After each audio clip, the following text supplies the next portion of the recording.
Class 3-র একটা বাচ্চার এই প্রজেক্টটা দিয়েছিল স্কুল থেকে, পেন স্ট্যান্ড। তো এর জন্য আমি নিয়ে নিয়েছি, দেখো যে জামা কাপড়ের যে বোর্ডগুলো থাকে, মানে জামা কাপড় যার মধ্যে ভরে দেয় সেই বোর্ডগুলো নিয়ে নিয়েছি দুটো। আর তাকে আমি এরকম শেপে কেটে নিয়েছি।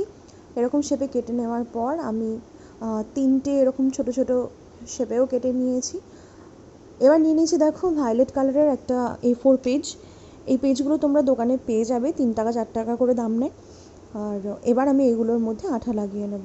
এই পেজটাকে এই শেপটার মধ্যে, মানে এই বোর্ডটার সঙ্গে আটকে দেব। তার জন্য আমি ভালো করে আঠা লাগিয়ে নিয়েছি। ফেভিকল ইউজ করেছি, তোমরা ফেভিকলই ইউজ করতে পারো, কারণ পেপারের জন্য ফেভিকল বেস্ট আমার কাছে। তো এরকমভাবে আমি তারপরে এক্সট্রা যে পেপারটা ছিল সেটাকে আমি কাট করে নিচ্ছি। এক্সট্রা পেপারটা কাট করে ভালো করে কাট করে নেব। কাট করে নেওয়ার পরে দেখো আমি এখানে এই যে কোণগুলো রয়েছে না, এই কোণগুলোকে আমি কেটে দিচ্ছি। না হলে না এই কোণগুলো উঠে উঠে থাকে, বড্ড বাজে দেখতে লাগে। তোমরা এইভাবে কোণগুলোকে কাট করে নেবে। কাট করে নেওয়ার পরে এইগুলোর মধ্যে আঠা দিয়ে দেব। এইভাবে আঠা লাগিয়ে নিয়েছি ফেভিকল দিয়ে।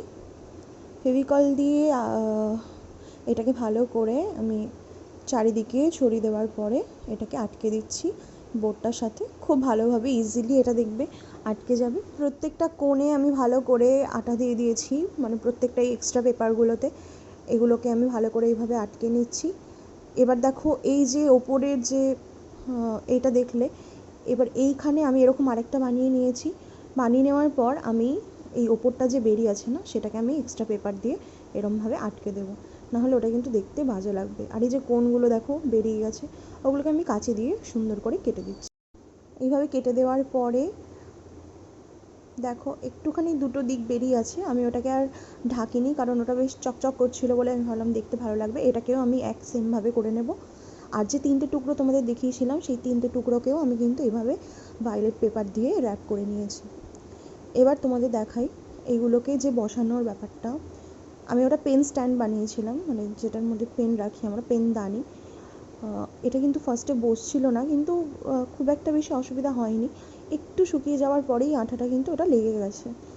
ভালো করে এই সাইডগুলোতে আঠা লাগিয়ে এরমভাবে বসিয়ে দিয়েছিলাম। দেখো এইটা কিন্তু লাগাতে আমার খুব অসুবিধা হয়েছে, খালি বারবার পড়ে যাচ্ছিলো, আর শেপটা ঠিকঠাক আসছিল না, মানে আমি যেরকমটা চাইছিলাম।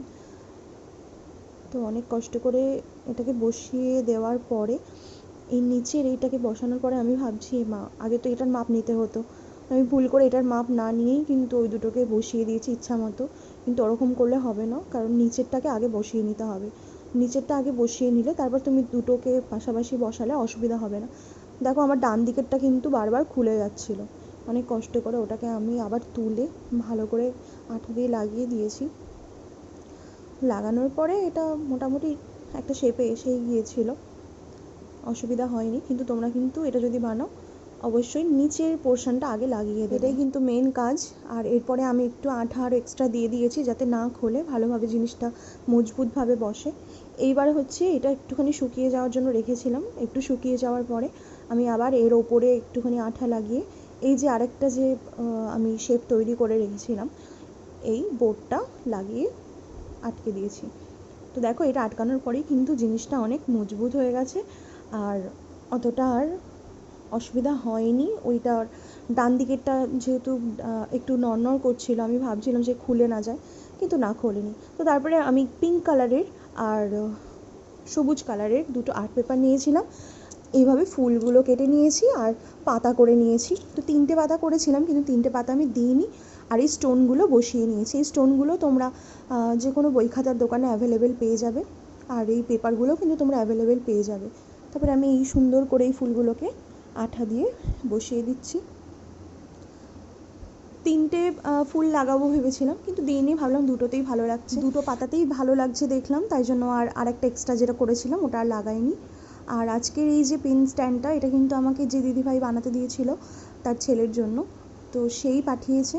আমি কিন্তু আর মানে আমার পছন্দ মতো এটা বানাইনি। তো তিনি আমাকে পাঠিয়ে দিয়েছিলেন, বলেছিলেন বেশি মানে ভালো করলে হবে না, কারণ ক্লাস 3-র বাচ্চার জন্য। আর তার মা একদমই সময় পায় না, তার জন্যই আমাকে বানাতে দিয়েছিল। অবশ্যই জানিও কেমন হয়েছে ভিডিওটা। আর খুবই ইজিলিভাবে এটা বানানো যায় বাড়িতে। আজকের ভিডিওটা এই পর্যন্তই, আর কেমন লাগলো অবশ্যই জানিও। কমেন্ট করো, লাইক করো, সাবস্ক্রাইব করতে কিন্তু একদম ভুলো না। দেখা হচ্ছে পরের কোনো একটা ভিডিওতে খুব তাড়াতাড়ি। ততক্ষণ ভালো থেকো।